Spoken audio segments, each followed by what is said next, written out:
গান বাংলার তারকা কৌশিক হাসান তাপসের অফিসে তারকাদের যেন মিলন মেলা।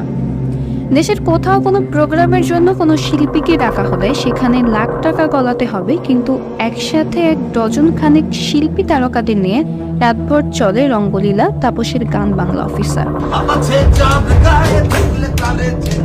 চলুন জেনে নেই জমজমাট গানের আড়ালে তাপসের গান বাংলায় কি চলতো আর কারা থাকতেন সেই অফিসে। দেশের একমাত্র বিশেষায়িত সঙ্গীত চ্যানেল গান বাংলা দেশি বিদেশি সঙ্গীত সংযোজন আর শিল্পীদের সম্মেলন ঘটিয়ে রীতিমতো গানের রাজা বনে গিয়েছিলেন কৌশিক হাসান তাপস।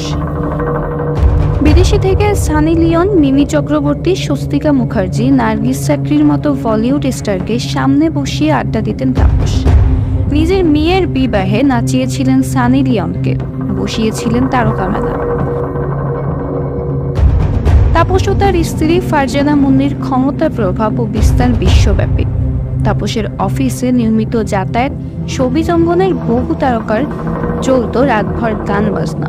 গান বাজনার পেছনে তাদের এসব রঙ্গলীলার আড্ডা অনুষ্ঠানের আড়ালে সঙ্গীতের এই চ্যানেলটিতে রমরমা আসর বসে মদ আর স্কটের। দেশি বিদেশি তারকা ও শিল্পীদের ব্যবহার করা হতো প্রভাবশালী ব্যবসায়ী ব্যক্তিদের মনোরঞ্জন করার জন্য।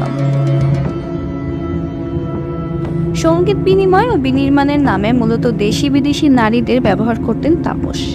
তার অফিসে যাতায়াত ছিল এক হাড়ের জনপ্রিয় অভিনেত্রী স্বপ্নম বুবলির।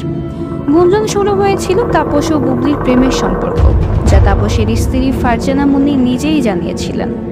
বুবলিকে বিবাহ করার সিদ্ধান্ত নিয়েছিলেন তাপস, যা তাপসের স্ত্রী মুন্নি টের পেয়ে গেলে তা ভেস্তে যায় তাপস বুবলির প্রেমের সম্পর্ক। গান বাংলায় যাতায়াত করা নায়িকা পরিমণি 3 মডেল নায়িকার এমন জড়িত থাকার কথা জানিয়েছেন এক সাক্ষাৎকারে।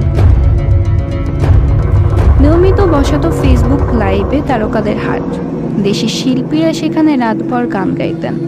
সেই গানের আসর থেকে লাইভ করে দেখাতেন তাপস। অনেকের মনে প্রশ্ন ছিল, এত সঙ্গীত তারকা একসাথে কিভাবে? অবশেষে হয়তো মিলল সেই কাঙ্ক্ষিত প্রশ্নের উত্তর। খুব অল্প দিনে তাপস গড়েছিলেন সম্পদের টাকার পাহাড়। দেশ বিদেশি স্ত্রীকে নিয়ে ঘুরে বেড়াতেন।